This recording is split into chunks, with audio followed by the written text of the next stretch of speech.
आपके सामने कुछ इस तरह का एरर आता है, कुछ इस तरह का प्रॉब्लम आता है, एंट्री पॉइंट नॉट फाउंड या the procedure entry point not found could not be located in the dynamic link library, कुछ इस तरह का एरर आता है, तो आप इस एरर को, इस प्रॉब्लम को आप सॉल्व कैसे करोगे? आपको तो अपने फेवरेट ब्राउजर को ओपन कर लेना है, जो भी आपका फेवरेट ब्राउजर है, जो भी ब्राउजर को आप यूज़ करते हो। तो जैसे मैं यहाँ पे क्रोम को ओपन कर लेता हूँ। क्रोम ओपन होने के बाद अब आपको करना क्या है कि आपको यहाँ पे टाइप करके सर्च करना है visual C++ redistributable package download visual studio 2013। तो आपको यहाँ पे इसे टाइप करना है, जैसे मैं आपको जूम करके भी दिखा दिया था। तो अब मैं यहाँ पे एंटर प्रेस करता हूँ। अब आपको करना क्या है कि आपको इस पहले वाले ऑप्शन में ही आ जाना है और आपके सामने कुछ इस तरह का इंटरफेस शो होगा। तो आप यहाँ पे स्क्रॉल डाउन करोगे तो यहाँ पे आप देखोगे, यहाँ पे आपको वो ऑप्शन आपको यहाँ पे देखने को मिल जाएगा visual C++ redistributable package for visual studio 2013।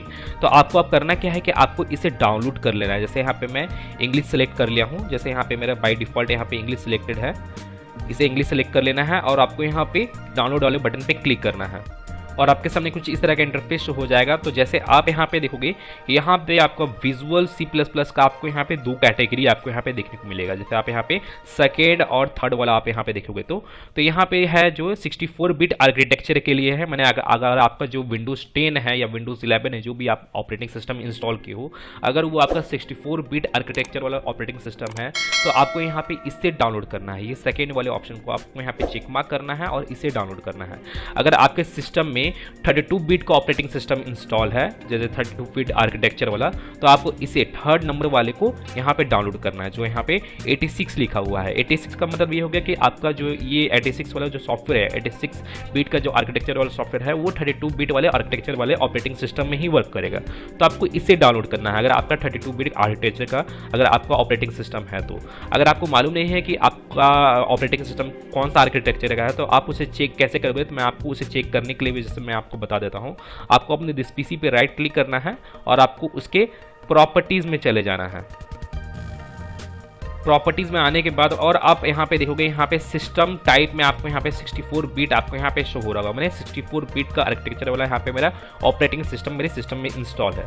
तो आपको करना क्या है कि आपको उसी आर्किटेक्चर के अकॉर्डिंग आपको यहाँ पे उस सॉफ्टवेयर को डाउनलोड करना है। जैसे मैं यहाँ पे इससे डाउनलोड करता हूँ 64 बिट आर्किटेक्चर वाला। तो मैं यहाँ पे इसे चेक मार्क कर लिया हूँ। चेक मार्क करने के बाद अब आपको करना क्या है कि आपको इसे अब नेक्स्ट करना है।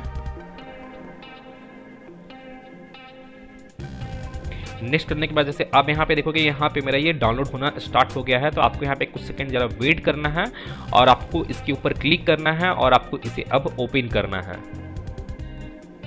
ओपन करने के बाद आपके सामने कुछ इस तरह का इंटरफेस शो होगा, माइक्रोसॉफ्ट विजुअल C++ 2013, जैसे आप यहाँ पे देख सकते हो। तो अब आपको करना क्या है कि आपको अपने सिस्टम में इसे इंस्टॉल कर लेना है। जैसे मैं यहाँ पे चेक मार्क कर लिया हूँ, आई एग्री पे चेक मार्क कर लिया हूँ और आपको इसे अब इंस्टॉल पे क्लिक करना है और आपके सिस्टम में ये जो है आपका इंस्टॉल हो जाएगा।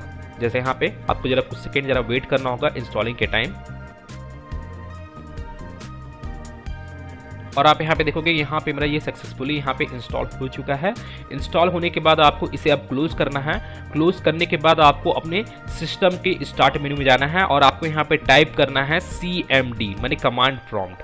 और आपको यहाँ पे कमांड प्रॉम्प्ट का ऑप्शन देखने को मिलेगा। तो आपको करना क्या है कि आपको अपने कमांड प्रॉम्प्ट को रन एज एडमिनिस्ट्रेटर की हेल्प से आपको यहाँ पे इसे ओपन कर लेना है। इसे ओपन करने के बाद और मैं आपको यहाँ पे एक कमांड बता रहा हूँ, तो आपको उस कमांड को आपको यहाँ पे टाइप करना है SFC स्कैन नाउ। आपको ये कमांड को यहाँ पे टाइप करना है। और ये कमांड क्या होता है कि आपके सिस्टम में किसी तरह का कोई भी प्रॉब्लम होगा या किसी तरह का बग वगैरह होगा या कोई भी फाइल वगैरह क्रैश हो गया होगा, तो ये जो कमांड है यहाँ पे आप इसे टाइप करके आप यहाँ पे प्रोसेसिंग में लगाओगे, तो यहाँ पे आपका जो सिस्टम में किसी तरह का कोई भी प्रॉब्लम होगा तो वो ऑटोमेटिकली यहाँ पे रिपेयर होना स्टार्ट हो जाएगा, मतलब उसका वेरिफिकेशन होना स्टार्ट हो जाएगा।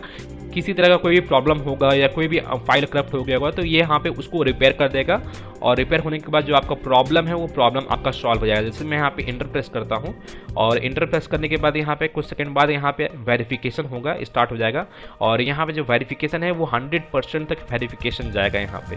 जैसे मैं यहाँ पे जरा वेट कर रहा हूँ और आप यहाँ पे देखोगे यहाँ पे सिस्टम स्कैनिंग का जो वेरिफिकेशन है वो यहाँ पे स्टार्ट हो चुका है। अभी फिलहाल तो यहाँ पे 0% यहाँ पे शो हो रहा है, तो यहाँ पे लेकिन आपको 100% यहाँ पे शो होगा, मैंने कंप्लीट हो जाएगा।